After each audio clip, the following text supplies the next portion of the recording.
Ganito pala kagaling ang off the bench ng Austin Reeves, galing gumawa ng play sa Lakers, wala ring daga sa crucial moment.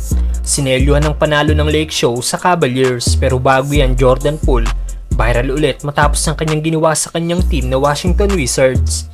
Matapos mag-viral ni JP13 noong nakaraan dahil sa ginawa nitong hindi pakikinig sa kanilang head coach habang ipinapaliwanag nito ang gagawin nilang play, ngayon viral nga po ulit si Poole matapos naman ng sobrang pagka-focus nito sa sinasabi ng kanilang coach habang timeout.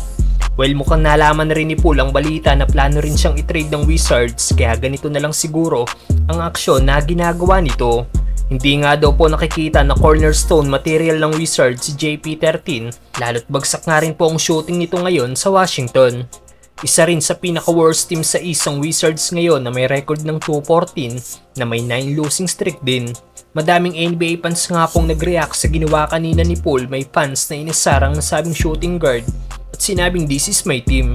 May fans naman na naniniwala pa rin sa kakayahan ng one-time NBA champion at sinabing kailangan lang daw na may aalalay kay Poole at hindi man daw sa level ni Stephen Curry ang maging laro ni JP13 pero magiging okay na player din daw ito.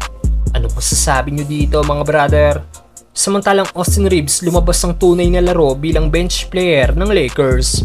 Ginawa nga pong starting shooting guard ng Lakers si AR-15 sa pagsisimula ng season at sa naging realignment ni Coach Ham, ginawa na nga po nitong bench player si Austin Reeves na kung saan lumabas ang tunay na laro nito.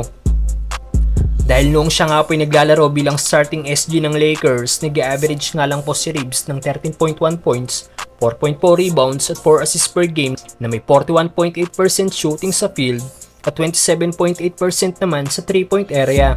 Bagsak nga pong shooting ni AR-15 pero nang ginawa na siya bilang bench player, nag-average na nga po ito ngayon ng 14.8 points, 5.8 rebounds at 6.3 assists per game at tumaas din ang kanyang shooting na may 51.1% shooting sa field at 41.10% naman sa 3-point area.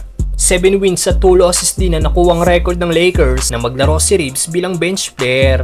At kanina sa naging laban nila kontra sa Cavaliers, nagtala nga po si Reeves ng double-double, 15 points at game high, 10 assists. Tinalo niya pa ang primary PG ng team na si D'Lo sa paramihan ng assists dahil may 3 assists lang si D'Angelo Russell.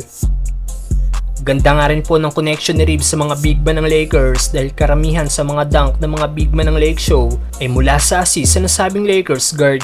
Wala rin kadaga-daga sa dibdib si Reeves dahil sa last 19 seconds kung saan lamang ng 2 points ang Lakers. Tumira nga po ng 2 crucial free throw si Austin na kanyang naipasok parehas, kaya 2 ball possession na ang lamang nila sa Cavaliers. Bagsak din si Reeves matapos makipagsabayan nito ng rebound sa big man ng Cavs na si Jarrett Allen. Grabe talaga ang hustle ng AR-15 mga brother. Sa huli, sinelyuhan din ni Reeves ang panalo ng Lakers at ginawa ng 6 points ang kanilang lamang sa Cleveland Cavaliers.